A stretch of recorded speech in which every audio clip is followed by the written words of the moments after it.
بسم الله الحمد لله رب العالمين والصلاة والسلام على رسول الله صلى الله عليه وسلم.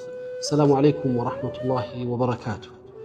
تكبراتشو تندموشي اللي تكرماتشو ዛሬ እንደ ሐሳብ ላነሳ ፈለኩ። በሰሞኑ እንዲሁ ሚዲያዎች ላይ አንዳንድ የማያቸው ነገሮች በተለይ በጋራ ማንነት ውስጥ በአብሮነት እሴታችን ላይ መጥፎ አሻራቸውን የሚያስቀምጡ ከፍቅር ከመከባበር ከመተሳሰብ ከአብሮነት ይልቅ መገፋፋትንና አላግባብ የሆነ መጠራጠርን ለመጥፎ ነገር የሚጋብዙ ስሜቶችን ማዳበርን የሚፈጥሩ እሳቢዎች በተለያየ መልኩ ይንሸራሸራሉ። አላህ Subhanahu Wa Ta'ala እዚህ ምድር ላይ እዚህ ሀገር ላይ ሁላችን እንድንገኝ ሲፈቅድና ሲፈጥረን እንግዲህ በጋራ አብሮነት እሴት ውስጥ እንድናልፍ ሁላችንም በተለያየ ማንነታችን ውስጥ ተከባብረንና እውቅና ተሰጣጥተን እንድንኖር አንዱ ሌላውን ገፍቶ የበታች አድርጎ አንደኛው አሸናፊ ሌላኛው ተሸናፊ አንደኛው ገፊ ሌላኛው ተገፊ ሆነ እንድንኖር አይደለም። ሁላችንም በጋራ በአብሮነታችን ውስጥ አብረን እንድንኖርባት በተፈጠረችው አገር ውስጥ በመከባበር እውቅና በመሰጣጠት ብዙ አብሮ ሊያስጉዙን በሚችሉ ጉዳዮቻችን ላይ መተባበር እንደ ሀገር ሀገርን እንደ ማህበረሰብን እንደ ሰላማችን ሊያስጠብቁ በሚችሉ ጉዳዮች ላይ የጋራ ስራዎችን ልንሰራባቸው የሚገቡ ጉዳዮች አሉ። በተለይ በእምነቶች መካከል ያለ መከባበርና እውቅና መሰጣጠት ከምንም በላይ ትኩረት ሊሰጠው የቤተ እምነቶች ልዩ ትኩረት ሆኖ እነዚህን ነገር በማስረጽ ላይ ሊሰሩ ይገባቸዋል ብዬ አምናለሁ። እስልምና ከሌሎች እምነት ተከታዮች ጋር በመኖርባቸው ሂደት ውስጥ ያስቀመጠልን እሴት መርህ አለ። በክርስትና እምነት ውስጥ ያሉ ወንድሞች ወይም እህቶች ወገኖቻችን እንግዲህ በሰውነት የምንጋራው ማንነት የወገንነት የወንድማማችነት መገለጫ ያለንና የጋራ አብሮነትና የጋራ ሀገር ውስጥ ደግሞ ከዚህ ምድር አብረን ፈልቀናል። በዚህ ሂደቶች ውስጥ በሚፈጠሩ ጉዳዮቻችን ውስጥ እውቅና ተሳተን ተከባብረን እንድንኖር ይፈልጋል። እስላም ይህንን መሰረት አድርጎን ነው ቁርአን ውስጥ በትልቅ መልኩ አንስቶ በምዕራፎች ውስጥ ገልጾ አህለል ኪታብ እያለ እነዛን የመጽሐፉ ባለቤቶች እያለ በዚህ ቃል እየጠራ ለተጅደን አቅረበሁም ወደተ ለለዚነ አመኑ قالوا إنا نصارى ይላል። እነዛ ለእናንተ ቅርብና ተወዳጅ የሆኑት እኛ ክርስቲያኖች ነን ያሉት በውስጣቸው ባህታውያን መነኮሳትና ራሳቸውን ለእምነት ያገለሉ ያላችሁ ሰዎች ለእናንተ የቀረቡ ወዳጆቻችሁ ናቸው ይላል። ወዳጅ አይገፉትም፣ ወዳጅን አያስከፉትም፣ ወዳጅን አይበድሉትም። ሰው የሚወደውን አይደለም ሰው በሰውነቱ የሰውነት ክብርን ጠብቆ ይኖራልና ይሄ መርህ ስለሆነ የሌላን መብት እንድንጋፋ የሌላን እምነት እንድንነካ ሰዎች በሐሳብ ሊወያዩ ሊነጋገሩ ሐሳብ አሸናፊነት እንዲሆኑ ሊሰሩ ሁላቸውም ያላቸውን እውነትና ሐቅ በመከባበር ሌላውን ሳይገፋ ሊማማሩ ይችላሉ። ከዛ ያለፈ ግን ትንኮሳ የሌላኛውን ገደብ ማለፍ ግን እንደ ሀገር አብሮነታችንን እሴታችንን የሚገፋ በጋራ አብሮነታችን ውስጥ ጥቁር አሻራ የሚጥል ስለሆነ ያንን ልንጠብቀው ይገባል። አንድ ታሪክ አንስቼ ንግግሬን እቋጫለሁ።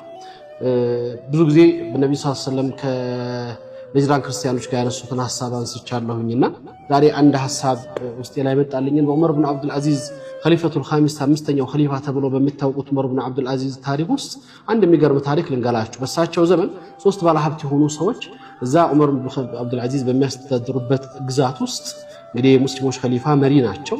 እሳቸው ላይ በሶስቱም አቅጣጫ መንገድ የሚያገኘው አንድ ትልቅ መስጂድ ለመገንባት ፈለጉና ፍቃድ ጠየቁ። ፍቃድ ተሰጣቸው። ትልቅ መስጂድና በጣም የሚያምር ውብ ነገር ለመስራት ፈልገው እየሰሩ በመሃል ትንሽ ቦታ ሲጠባቸው ከጎናቸው ከመስጂዱ አጠገብ አንድ ክርስትና እምነት ተከታይ የሆነ ወገን የሱ መሬት አለ። ክፍት መሬት ነበር። ያው ይሄ ሰው እኛ ጋር አብሮ የምንኖር በመልካም የምናስበው ሲቸገር የምንረዳው የሚያስፈልገውን የምናረግለት ወገን ነው፣ ችግር የለም ይሉና ከሱ መሬት ትንሽ የተወሰኑ ሜትሮች ገባ ብለው መስጂዱን አስፍተው ይሰራል። ሰውየው ያያል፣ አላግባብ የሆነ ነገር እንዳለ ያውቃል። መስጊድ እየሰሩ ነው፣ ራሱ ጋር ይነጋገራል። መጨረሻ መስጂዱ በሚያምር ሁኔታ ተሰርቶ ያልቃል። ይህ ሰው ግን በደሉ ከበደው፣ ለምን እንደዚህ ተገፋው የሚል ስሜት ተሰማውና ዑመር ኢብኑ አብዱል አዚዝ ኸሊፋው ጋር ሄዶ ጠይቃቸው። አሚራል ሙእሚኒን እሳቸው ጋር ለመግባት ሲጠይቅ ሐጅቡ ቀጠሮ አለህ አለው። እኔ ተበድዬ ነው የመጣሁት ሲል ልንገር አለው። የተበደለ ሰው እንዲገባ አዘዙ ኸሊፋው። እንግዲህ በወቅቱ የሙስሊሞች ፕሬዝዳንት ወይም መሪ ማለት ነው። ገብቶ ነገራቸው። ዑመር ኢብኑ አብዱል አዚዝ እንደዛን የሰሩ ሰዎችን ጠሩና መስጊዱን አፍርሱ ነው ያሉት። አልቋል፣ ተሰርቶ ተጨርሷል። በጣም ብዙ ገንዘብ ፈሶበታል። መስጊዱን አፍርሱ ሲሏቸው እንዴት አሚረል ሙእሚኒን በጣም ብዙ ገንዘብ ያወጣንበት በዛም ብዙ የለፋንበት በጣም ትልቅ መስጊድ እኮ ነው እንዴት እናፈርሳለን ሲሏቸው በተሰረቀ መሬት ላይ መስጊድ አይሰራ አላህ አይመለክም አሏቸው። አላህ በሐላልና በተወደደ ቦታ ወይም ደግሞ ጢበጠል ቀልብ ባረፈበት ቦታ እንጂ አይደረግም ሲሉ በጣም ደነገጡ።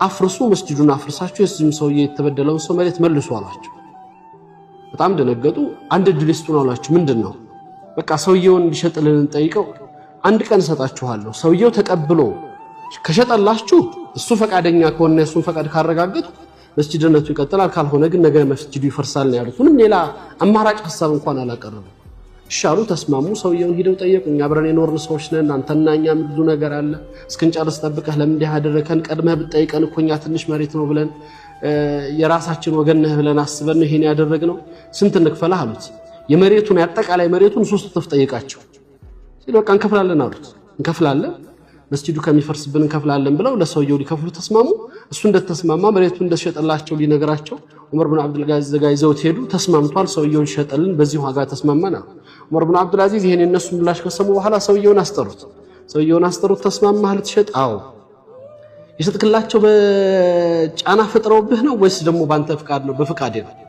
አሁንስ የሸጥክላቸው ገንዘብ አስፈልገው ነው ገንዘብ አስፈልገው ከሆነ አንተ ተቸግረህ ማኖር እኛ በመናስተዳድረው መሬት ውስጥ አንተ ተቸግረህ ማኖር እምነታችን ስለማይፈቅድልን ገንዘቡን ይሰጣሃለው እነሱ ያቀረቡትን ጥያቄ ግን ውድቅ ማድረግ ትችላለህ አሉት አስቡት እንግዲህ መስጊድ ለማፍረስ የሱን የገንዘብ ጥያቄ ለመመለስና ለመሙላት በፍጹም አለ የምፈልገው ያቀረብኩት በመፈልገው ዋጋ ስለተስማማን ተስማምቼ ነው አላችሁ ስለዚህ እንደዛ ከሆነ መስጊዱ ይቀጥላል ግዥ ይፈጽማል አላችሁ ያ ዑመር ብን አብዱል አዚዝ ኸሊፋው ያላችሁ ይሄ አንተ የምታረጋው ነገር እምነት የሚያዝህ ነው አንተ በራስህ ሐሳብ ነው ሲል እምነት የሚያዝህ ግዴታ ነው አሉት በዚህ ጊዜ ነበር ሰውየው ለሂዳያ ሰበብ ሆኖት በአላህ ሂዳያ ውስጥ እንዲገባ ያደረጉት ነው እስልምና ከዛ ያለፈ ማንነት ያለው በቤተ እምነቱ እንኳን የተከበረው የተቀደሰው ቦታን በሚሰራበት ሂደት ውስጥ የሌሎችን ክብር እንዴት እንደሚጠብቅ እንኳን አልፎ ሊሄድ ክብራቸውን ሊነካ የእምነትና የተቀደሱ ጉዳዮቻቸውን ሊያነውርና በየትኛውም አይነት መልኩ ይሄ ስሜት የሙስሊሞች የሙእሚኖች አኽላቅ ስለሆነ ይሄን ተገብረው ልንኖረው ይገባል የሚል መልእክት ነው ያለኝ አላህ ከሚጠቀሙበት ያድርገን ወቢላሂ ተውፊቅ ወሰላሙ አለይኩም ወራህመቱላሂ ወበረካቱ